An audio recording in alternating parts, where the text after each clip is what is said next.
Uh-oh. Man, I just had some company. I ain't never had that much company come over here, man. What time is it? It's 4 o'clock. It's the afternoon. Hey, check it out. Diddy's verdict watch. Defense shocking claims. This trial has been the craziest. Lord, please don't. Oh, my God. I'm scared now, man. I'm scared. I'm really scared, to be honest. All the stuff I've been hearing. I'm about to go back up New York. I was going to leave tomorrow. Then I realized that, dude, I think the court is going to be closed Thursday. Friday is a holiday. Then Saturday, Sunday. I need to wait till Monday to go up there. So I'm going up there Monday for sure. For sure, baby, for sure. Hey, y'all hit that subscribe button. Hit that bell. Y'all rock with Uncle Mike. I got some songs going up on the Spotify, the streams, and all that type of stuff. I played the songs, man. Thank everybody for checking out the song and listening, telling me that it's hot or whatever the case may be. I'm working hard, man. I'm in here working hard by myself. Some friends came over. They listened to the song. They was like, man, I like that. I like that. So I'm not bragging or anything. I'm praying. I'm thanking the Lord that He's blessing me, that's giving me the ideas to come up and do the songs. You know what I'm saying? Had a dream. Diddy got free. Everybody hiding what they put on IG. Yeah, I'm trying to learn the words to my own song in this case they asked me to do a tour. But I'm gonna learn the words, man. Y'all know how it is. You know, I done wrote them down and spit it little by little by little. Now I gotta learn it. I'm old. Y'all hit that subscribe button, hit that bell. Let's check it out. I don't care if people say he don't even know his own words. You right. But I did all the music and mixed and mastered it. Made it sound good. Let's check it out. Breaking news tonight. We are on a verdict watch here at Crime Story. That's right. It's the Diddy verdict watch. Mm-hmm. Now, the defense has claimed to the jury with a straight face that those violent attacks, some caught on video, are all just homemade porn. Okay? During the Diddy verdict watch, it has promulgated outside the courthouse. There are T-shirts for sale, Vegas bets through the roof, tarot card predictions, but it all boils down to what 12 individuals believe. Good evening. I'm Nancy Grace. This is Crime Stories. I want to thank you for being with us. Oh, shucks. Diddy going to jail? Sean comes walking into the courtroom. Oh, namaste. What? What? A yoga? I'm almost sure of that. Thing? Diddy going to jail? His lawyers with a yoga studio-esque bow. Namaste. My rear end. This is horrific that he's allowed to walk into court and he's being all cute and calm. He can namaste his way all the way to the MDC. He wasn't all namaste in the middle of all these freakoffs. He can chill out behind bars for the rest of his life for all I care. After bombshell closing statements, the judge charged the jury throughout the morning, and we are in a verdict watch here at Crime Stories as we wait for the Sean Combs verdict to be handed down by a jury of 12. Joining us now outside the Monahan Federal Courthouse, Tisa Tells, host of Tisa Tells on YouTube. Tisa, thank you for being with us. What happened in court today? What? In court, Mark Agnifilio came in like he had the worst news delivered to him. He was walking around, furrow brow, going in and out. Nobody knows what happened. However, the jury got the instructions. And something's telling me that his strawberry lemonade defense might be falling apart before it even had a chance to take hold. Okay, for those that don't know about the strawberry lemonade defense among so many other defenses, such as it was just homemade porn. Really? Okay, does that include the Cassie Ventura beatdown video? That said, strawberry lemonade explained this really took the cake. Strawberry lemonade defense is something I hope I never hear again. I will never be able to look at Country Time Lemonade again. Mark Agnifilio started off by saying, you know, it's like when your partner, sometimes they like it, but you don't like it. But you kind of like what your partner likes because you want to please them. Again, The jury and the galley was looking like, sir, what are you talking about? He looked like he was like, okay, too far. It's like, and then he immediately switched to, it's like drinking strawberry lemonade. Your partner might love it. You don't like it. But over time, you come to like it because you want to please your partner. Again, Mark Agnifilio was doing a don't believe you're lying eyes and ears. Just focus in on me. His wife was in court, and she said that she's seen him his whole career, and this was the best closing she's ever seen him perform. And I gotta say, if that was the best, I would hate to see the worst. You know, Tisa tells throughout the defense closing statement, we heard Agnifilo use one old tired phrase after the next, such as, she wanted it. She got paid, as if that's a defense to the beatings, making a lot of comments about how much money Cassie Ventura had, how much money he was referring to Jane still living in the home that Diddy had paid for. On and on with so many old, tired phrases.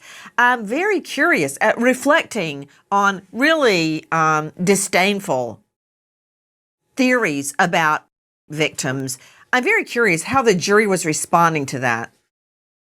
The funny thing is, I thought it was my imagination, but I talked to a few people also that were sitting on court.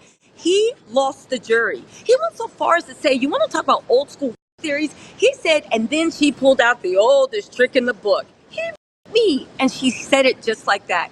The jury's eyes kind of looked like, what is going on? He tried to imply Cassie was a minx that seduced all these men. She was gangster. She could take 2 or 3 men at a time. Cassie was a woman that liked sex. It was so disgusting. And the funny thing is, and I'll be honest with you, he came in really charming the jury, making jokes. But once he started going into that old school misogyny, the jury was turned off. And the thing is, he started to seem like to get a little nervous. It's almost like he realized that he had lost the jury. It was really startling to see. Okay, let me understand what you just said, Tisa Tells. Everyone, Tisa Tells from Tisa Tells on YouTube, joining us outside the courthouse. And what a day it has been in the courtroom. We'll get into jury instructions in just a moment. But did you say that Agnifilo, the lead defense attorney, stated that Cassie was gangster and that she was fine to take 2 to 3 men at once? He said that what he actually said was she would juggle them 2, 3 at a time. But Nancy, you hit it on the head. That inference, that little sly, gross thought he was trying to plant in the jury's head, 2 to 3. Let's not forget when she was getting the ran on her. It was 2 or 3 people. It was disgusting to see what he was doing. And that inference that you picked up on was not lost on the jury. He lost them with that old school misogyny. It was too much. It was too much. Okay, wait a minute. Did he actually say the word gangster? Did he say yes. that? Yes, he said Cassie was straight up. And this is right after he was referring to her juggling 2 or 3 at a time. Cassie was gangster. She didn't care. I mean, I guess I don't want to sound judgy. There's nothing wrong with this. This is a woman that liked sex. She liked it. She was in control. She knew what she wanted. It was back to back to back grossness. And again, I can understand if the prosecution had not done such a great job with their closing arguments, maybe he could have skated by, but it was night and day, and it really made the jury, in my mind, say, whose side are you on, and where are you going to draw the line at where you see victims? It was very startling. So let me understand this. The white bread boy from law school called victims gangster. Did I just hear that?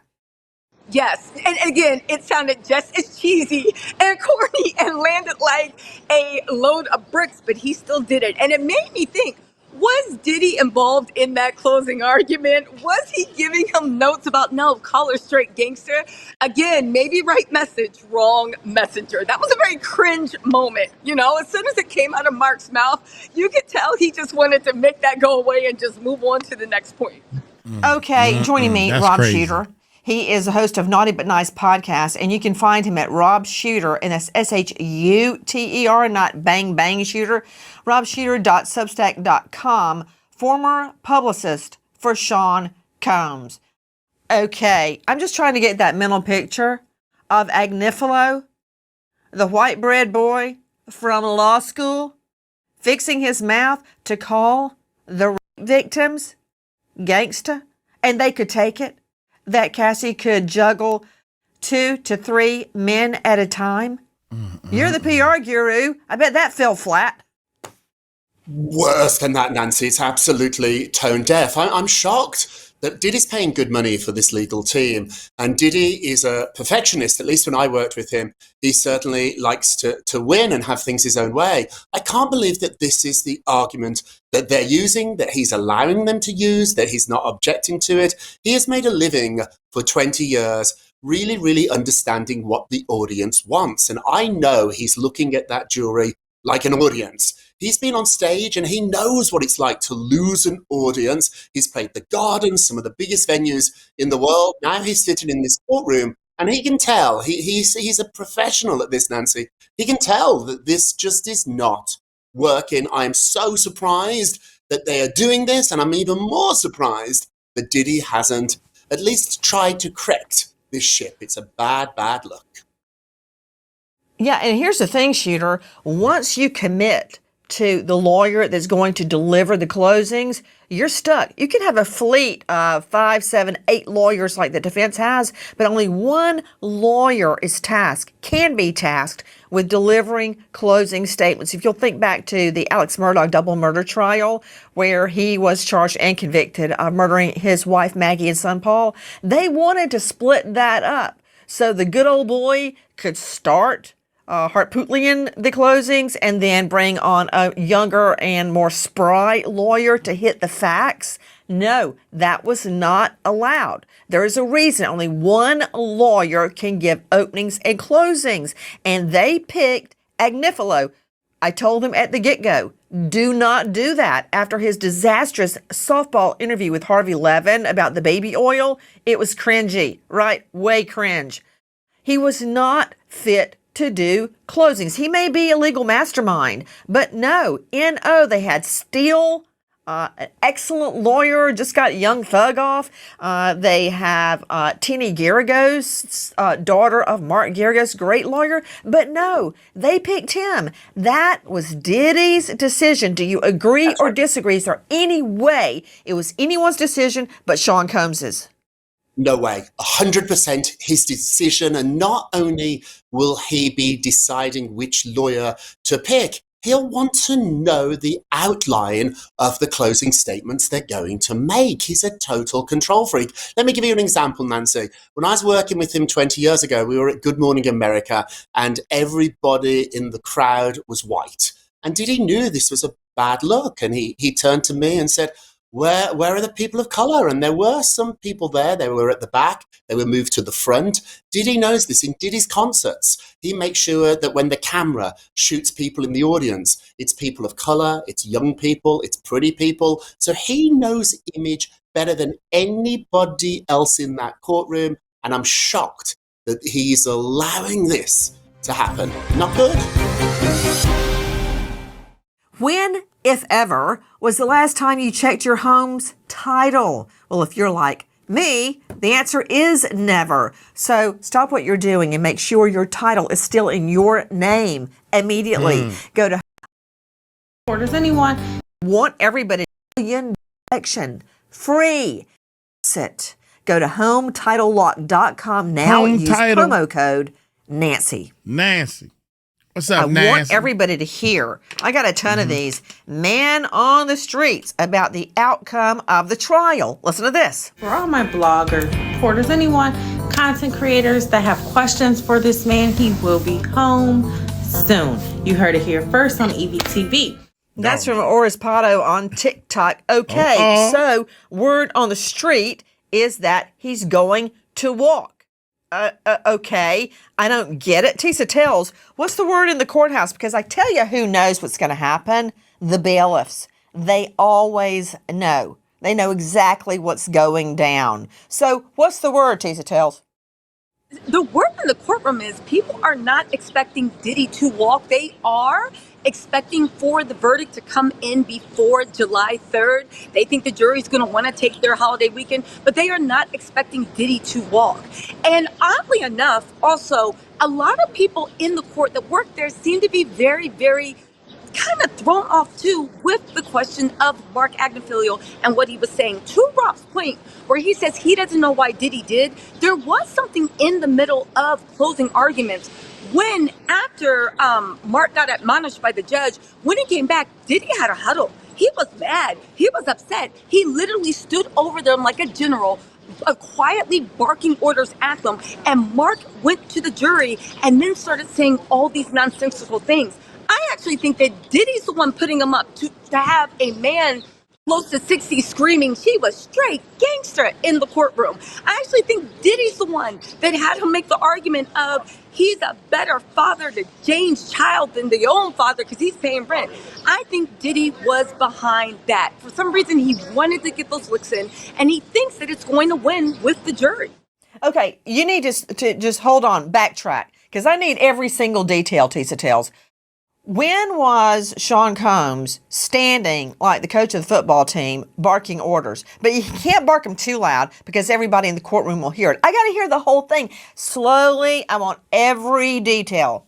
So you see Diddy in the courtroom, and when I say barking orders, and this goes to Diddy's mindset, of course he wasn't screaming it in the courtroom. He was very quiet. How do we know he was barking? Because of his body language. He sat there like a general, like Napoleon, looking at a map of Europe with his hands on the defense table, standing up. We were just coming back from a break. Diddy's team had known they had gone too far and they had accused the government of acting improper. The judge said he was going to issue a curative instruction saying don't say that anymore and disregard. When they came back, he made sure, he could have did it in the back room. He made sure to stand there like Napoleon. His fingers spread, standing up, leaning over the defense desk with his band of loyal followers, his defense team leaned in close, and he made sure by his body movement that we knew, and his body language, that we knew that he was whispering intently, reading his team a new one. And after that, Mark Agnifilio, when he started his closing again after break, he said, before we move on, I want to bring up a few issues that I don't think I touched on before. And I said, there you go. There you go.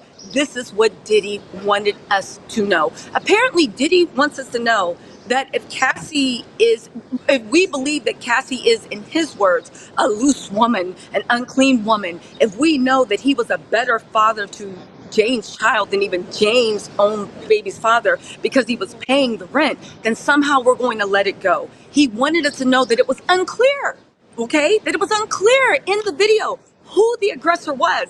Could have been her, could have been him, maybe it was him. Let's take a look at the evidence and see what you find. Again, these were the nonsensical arguments. And again, Mark seen after Diddy read him a new one to lose his steam, and just, it was a weird energy coming off. He kept seeing like he was trying to recover, and he kept going a little bit too far. So I think Diddy's the one pushing these narratives. Dr. Bethany Marshall, psychoanalyst joining us out of LA, author of Deal Breaker. You can see her on Peacock and find her online at drbethanymarshall.com.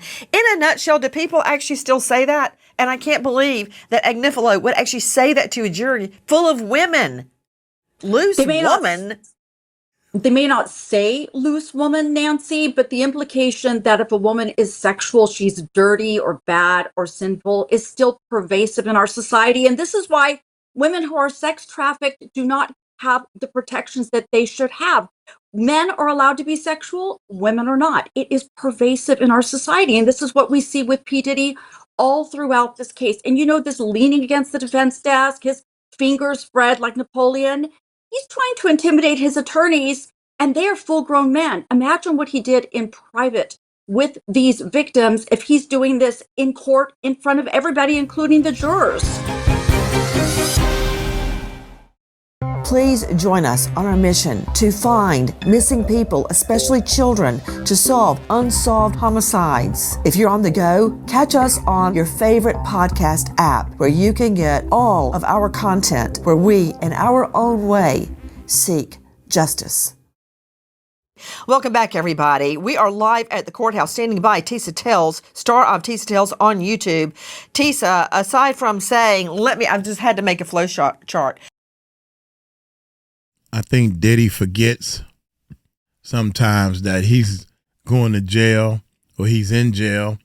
I think Diddy remembers that I need to be the man in charge.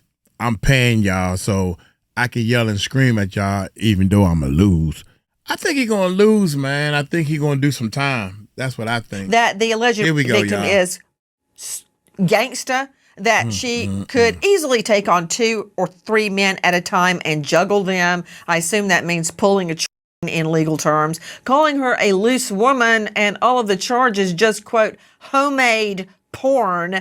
I understand that Sean Combs' son had to be taken out, escorted out of the courtroom by bailiffs. What happened? Well, oddly enough, when he was first escorted out, I assumed that it was something to do with a bathroom break or he felt sick. However, he was wearing a t-shirt that said "Free Diddy." And of course, they have made it illegal in the courtroom to have anything that shows support or not support for Diddy. And it makes me wonder, because I still think Diddy is running the whole show. The fact that you had to put your child up to that because they knew the rules. And even at this critical point where you need the jury to feel sorry for you, you need the court, who the judge, by the way, is going to sentence your father, to think that you guys are all law-abiding with a healthy respect for the law. And the fact that you would take that moment to do a stunt queen antic to say "Free Diddy," and you had to be escorted out of court, again, it makes you think about their minds. I feel like they're living in delusion land. Them, their followers, and even their son that would even put their dad in the situation. But again, I think this is all flowing from the top. This is Diddy. They had Sean Combs dressed up like a Harvard freshman again in court today, wearing his usual cream-colored sweater. But I heard that throughout the judge's instructions, very often he had his head down. Why? What was happening? When he had his head down, for some reason, here's the thing. He had his head down. I get what he was going for. He was trying to look contrite. He wants the jury to feel sorry for him. When he's sitting there trying to look contrite, he looks like somebody's grandfather trying to look like a 3-year-old. Even when you look at his body language, dressed like a Harvard law student, always a fresh haircut, but his hair is graying, which, again, where are you going with the image? I would think that if you are being accused of making these women do freak-offs and it's something you do to please your lover, you would want to look as young and handsome as possible to make it seem like these girls could actually be attracted to you without coercion. That is not the case. So again, it's just another misfire and Diddy thinking he knows more than anything. Now that said, like Rob said, he's made a whole career out of reading people. So maybe he sees something on the jury that we don't. Okay, Rob Shooter joining us, host of Naughty But Nice podcast. Rob Shooter, if he walks, the first place he's going is to the Duane Reade or the CVS right around the corner from the courthouse. Actually, he would send a minion to do it. He wouldn't do it himself. And tank back up on Just for Men. This whole gray hair act, he's doing that on purpose to make himself look frail and pitiful in front of the jury. Not like a guy that could beat Cassie Ventura's rear end on video, dragging her up and down the hall. And as was pointed out last week, holding on, he didn't mind beating her with one hand.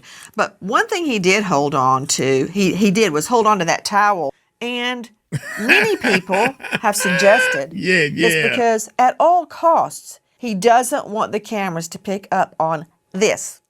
Okay? Leave that Tootsie Roll Vanity, alone, girl. thy name is Diddy. I think that's a beautiful, very, very smart way of really summarizing who he is. Leave Nancy. that Tootsie Roll he alone. always is thinking about image. He's always thinking about himself. He's always thinking about the way he can sell something. Let's be really clear here.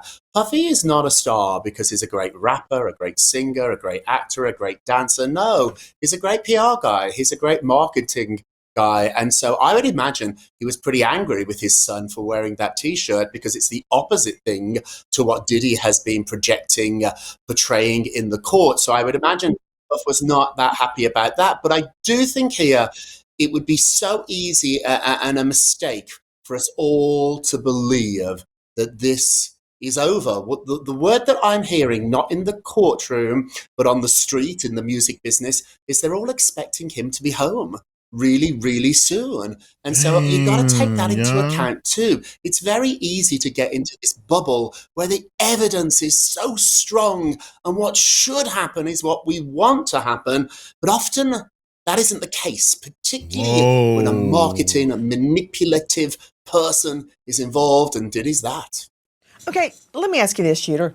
The true stories that you have told about Sean Combs manipulating the press and other people, and you were there to hear every directive, every order he gave, from what seat he wanted in the expensive restaurant to how he wanted to be videoed as he mounted his private plane, you name it.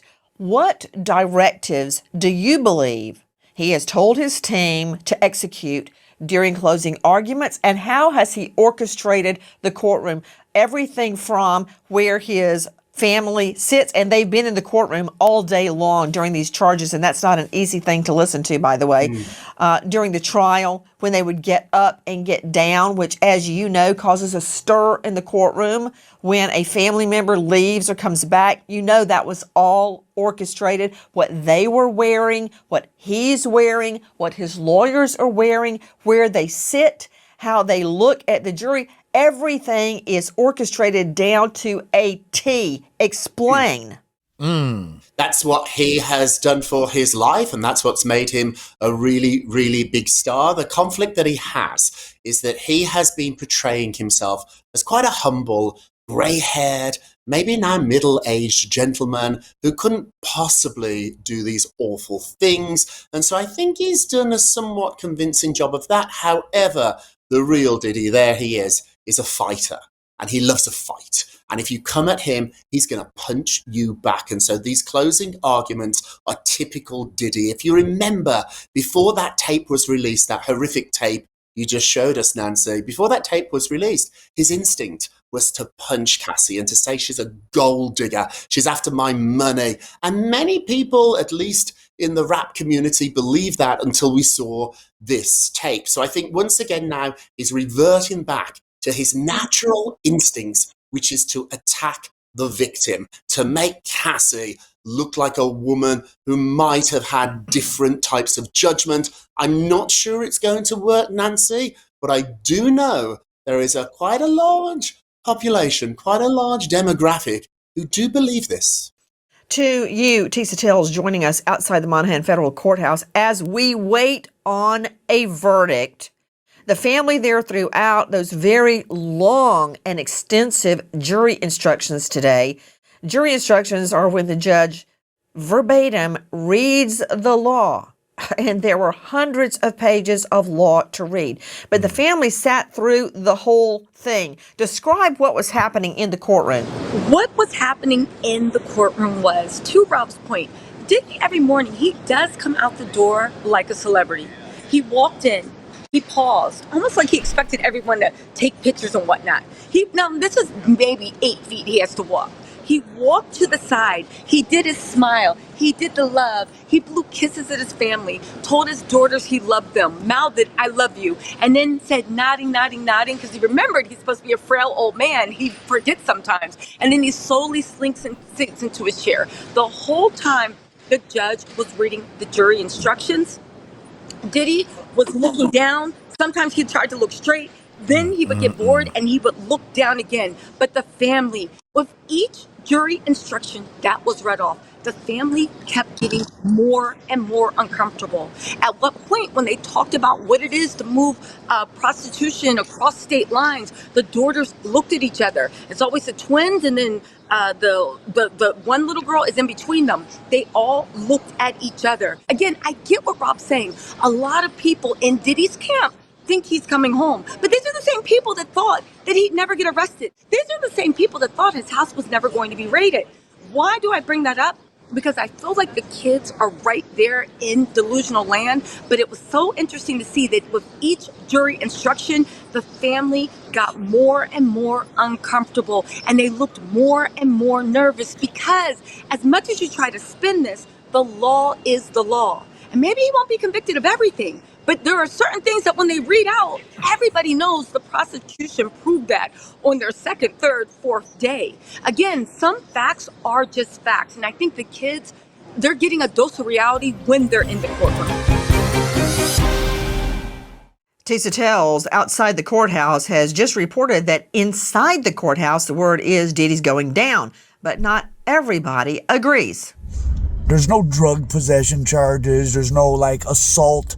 There's not really charges that you could say, well, you know, I don't want to send him to prison for 15 years, but I don't like him and he's a bad person. So let's convict him of this and he'll get a couple years, which is very often what juries do. True. He may be no legal scholar. That's from Al Prophet on TikTok. But that's the point. This case is not being determined. It's so many people, TikTokers and YouTubers. You just notice Uncle Mike don't say nothing. I'm in learn mode, cousin. I just learned that Diddy was distributing drugs. Rugs. You got to say rugs. I can't even get that part right. Supposed to be, he delivered rugs in his parties. The house parties, the freak-off parties, or whatever the party was, he was distributing drugs. He was giving them away for free, but it's still illegal. That's illegal. So you go, oh, well, I ain't know that was illegal. So you're going to let him off because you didn't know that he broke the law. See, that guy in that car, man, see, I see no drug because you ain't looking at the law, you looking at what you feel. Come on, man. I'm We're done. judged by legal scholars. It's being judged by 12 jurors. Joining me, in addition to Tisa Tells outside the courthouse, an all-star panel, let's go straight out to Eric Faddis joining us, veteran trial lawyer and founding partner of Varner Faddis Elite Legal. Eric, while we may think the state has proven its case, it's really up to the jury. And I mean, the Vegas odds are 50-50 right now. And I think that may reflect what's going on. So just because the climate inside the courthouse is conviction oriented, remember, you're surrounded by bailiffs. Everybody in the courthouse, many of them work for the state. That doesn't mean that's the slant the jury's taking, Faddis. 100%. In fact, getting these takes, from the street and from folks on YouTube, that could be a better glimpse into how these lay jurors are actually seeing this case. Look, this is an uphill battle. It's not a slam dunk by any means. We're talking about allegations over the course of decades. There are all these moving parts, 34 different witnesses, conflicting evidence, credibility issues. When you put all of that together, it's difficult to meet that burden of proof beyond a reasonable doubt, which is the highest burden in the justice system. Right now, we know Sean Combs has been sweating bullets in the courtroom all day, continuously looking over at the jury, darting his gaze over at them throughout the judge's instructions. Joining me, Danny Pinter, Senior VP and Director of the Law Center at the National Center on Sexual Exploitation. Danny, when you hear phrases like, oh, she was gangsta straight up, she could take on 2-3 men at a time, she was a, quote, loose woman, she got paid. And another moment, Agnifilo said, he only hit her twice, referring to, I believe that was Jane. He only hit her twice? That's the defense? Yeah, I found it honestly disgusting, and I hope the jury does too. I think it was weak and unpersuasive, and the defense went too far. The jury has to contend with the facts, which I think, as a legal expert, I think the prosecution met their burden, but what story is the jury going to believe?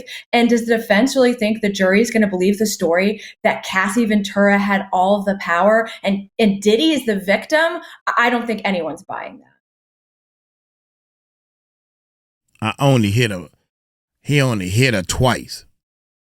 I wish I would hear somebody say that. Let me hit you twice. Blop, blop. Now, is that against the law? Well, that's with the law. He only hit him twice. Blop, blop. Is that with the law? So is that, call a spade, man. That's what's wrong with the world. It's too much gray area. We have way too much gray area. Well, if he hit him 3 times, then we should throw the book at him. Or 4 times. Then we only hit him 3 times. Then, okay, after the 4th, then you can press the charges. What are you saying? And he's a lawyer, y'all. Joining me now, Robert Crispin, PI at Crispin Special Investigations, but for our purposes, former Federal Task Force Officer, USDOJ, DEA Miami Field Division, former homicide, for my purposes tonight, former Vice. And you can find him at CrispinInvestigations.com. Robert, the rubber hits the road now. It's go time. The evidence is in. The witnesses are gone. All that's left are the lawyers, the judge, Diddy, and the jury. Throughout the day, I believe we saw a different Diddy. Cautiously, furtively, glancing at the jury, darting his eyes back and forth as those jury instructions were read. I know the feeling because throughout a jury trial, I would watch the judge, the witness, the jury. Witness, jury, witness, jury. It's like a tennis match. And you can't say anything. You can only watch and observe, make notes. Throughout the jury instructions today, Sean Combs sweating bullets. I think now, Crispin, it's hitting home, and you've seen it a million times. It's all big talk, bravado. She is a quote loose woman. Mm-hmm. She's straight up gangsta. I can't believe Whitebread Agnifilo fixed his mouth to say Cassie's gangster. Oh, okay, that was way cringy. But now it's down to it. And Combs is sitting there staring at the jury. You've seen it happen a million times. Yeah, listen, this is gonna be tough for both sides. You know, the government's gonna sit back and they're gonna wonder, did we do this right? The defense is gonna look back and say, did we say the right thing in closing to put that reasonable doubt just in one juror? Just that one juror, did I do that? Did I get that out there? And Diddy's realizing that federal court is no joke. Federal court is the real deal.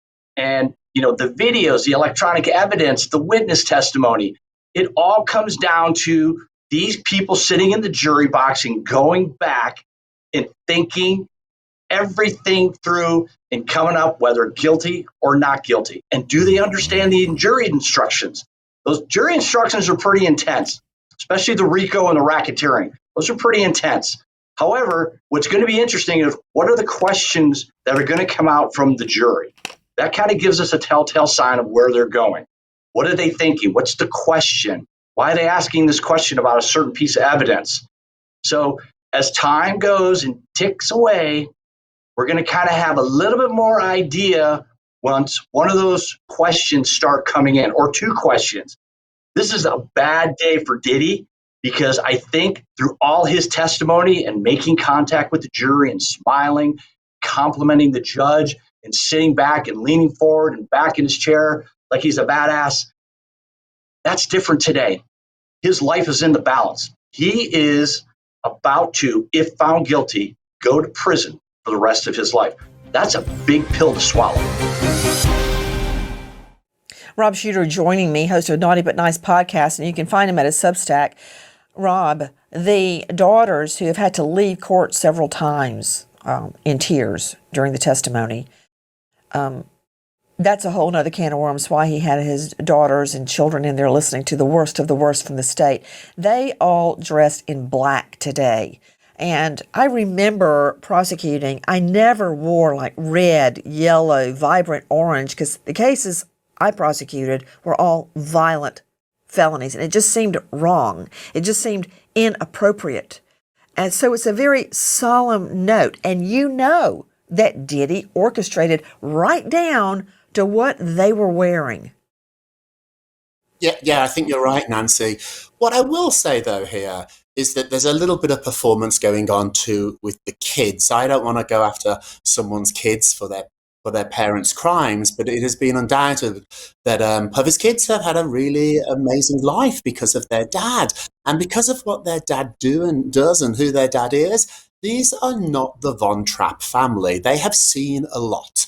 These kids have been around his parties. They've been around Not his the life. Von Trapp family. Did you just, you're talking about what, the 7 children of, in Sound of Music that would put on those frocks and sing at the Family Music Festival? Yeah, no, the Von Trapps, they ain't. That's true. Go ahead. They ain't that. This is a family that has been around money, power, fame, celebrity, sex, violence. They've heard their dad's songs. They've rapped along to other rap artists. These are very aggressive lifestyles, and they were born into this lifestyle. So they're really used to seeing, hearing, and maybe even participating in some very, very, very what we would consider strange scenes, strange environments. So I wouldn't feel too bad for the kids here. I think that they're part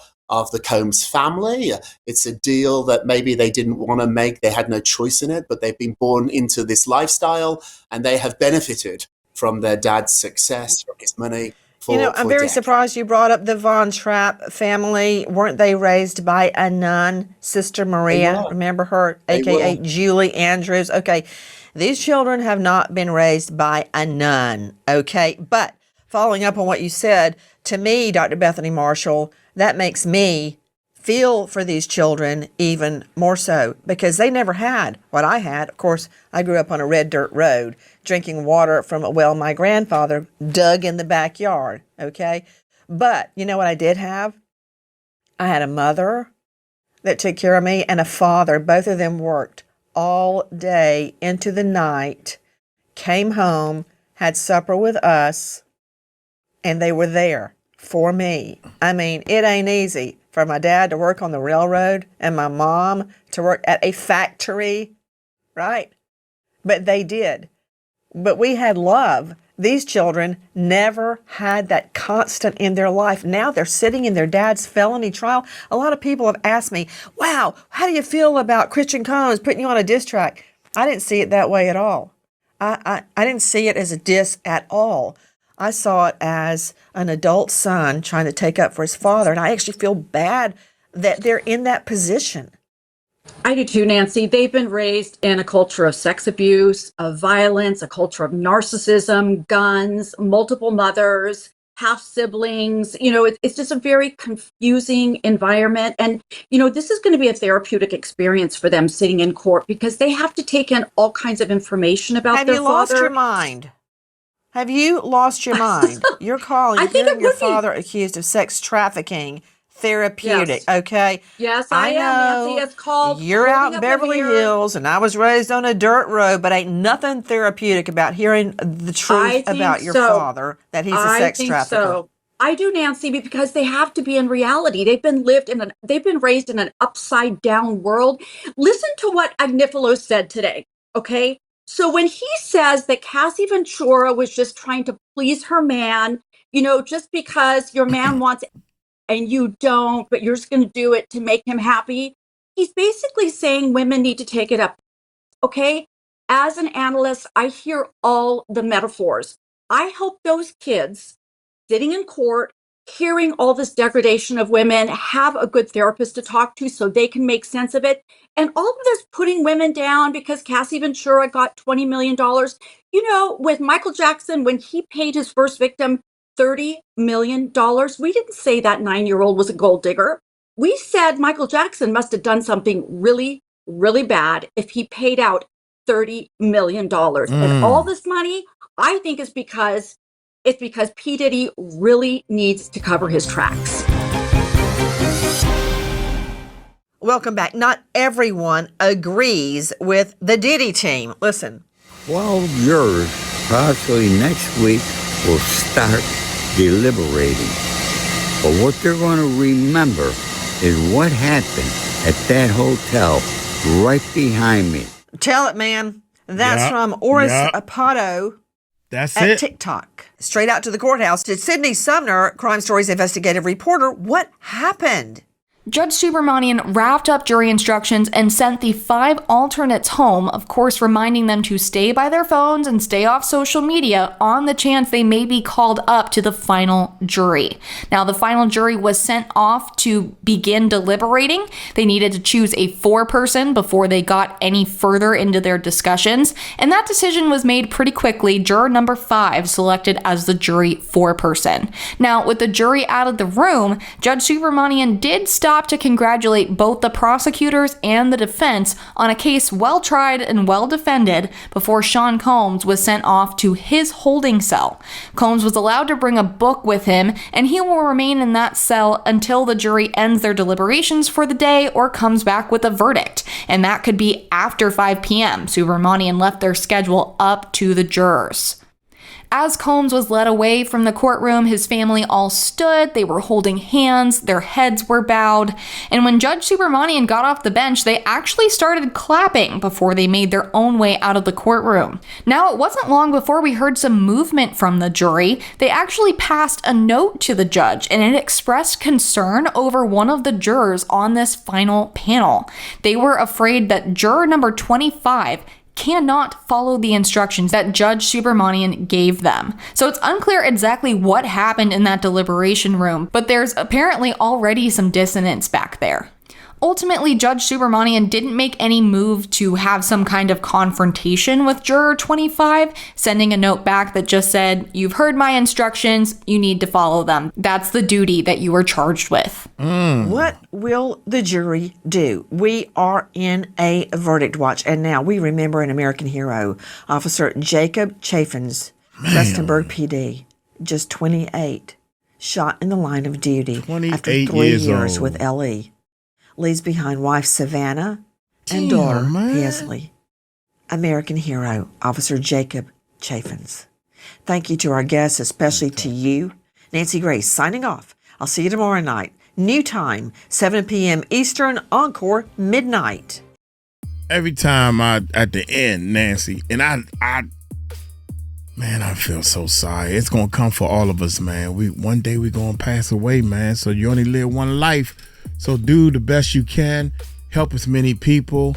Pray and try to be positive, man. You never know how it'll help you.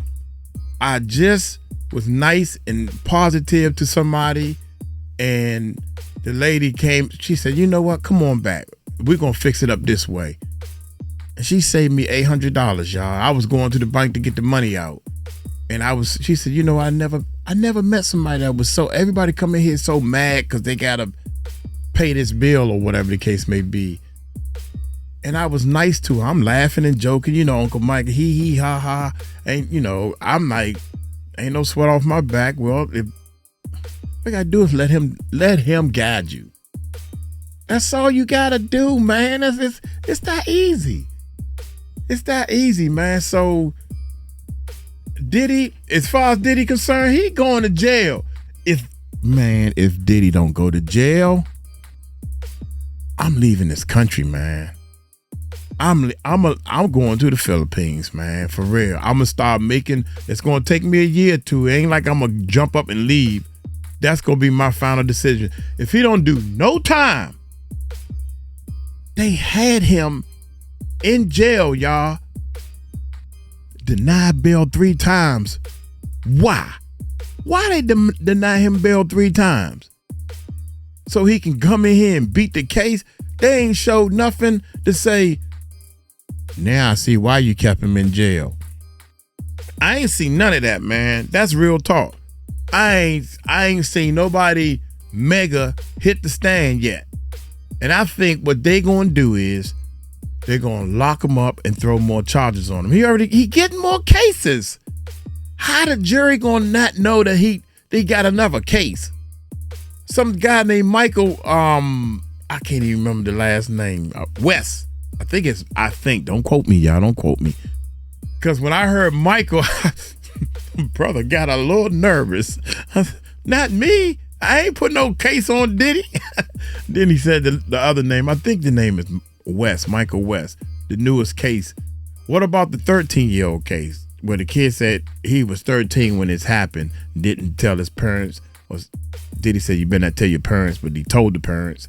You better be lucky that wasn't my son. That's all I gotta say. I'm sorry, y'all. I don't mind going to jail for what I believe in, but you ain't gonna mess with none of my family members. Please do. Just so we can get that over with.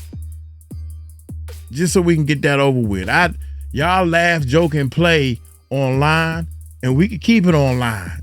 Good. Everybody happy. Nobody gets hurt. But me and my boys, Diddy, dude, I don't know, man. Word on the street is Diddy may get out. He gonna be coming home for 4th of July or whatever. I don't think he can get out that fast. But what's the day?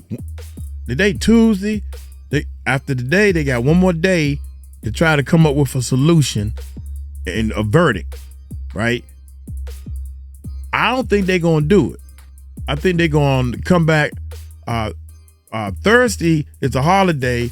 Friday is a holiday. Well, for the courts. I don't know if it's a holiday for everybody else. Then you got the weekend. So Monday morning, Uncle Mike going back up. I'm going back up to New York if they didn't do a verdict yet. Shoot. I hope they don't do a verdict yet. So I want to be there when the verdict, and I must play my song. I'm gonna play the song. I'm taking my outdoor boom box thingy. I should buy a bigger one. Hey, y'all hit that subscribe button, hit that bell, take it light, take it slow. Tell them Uncle Mike told you so, man. Peace out.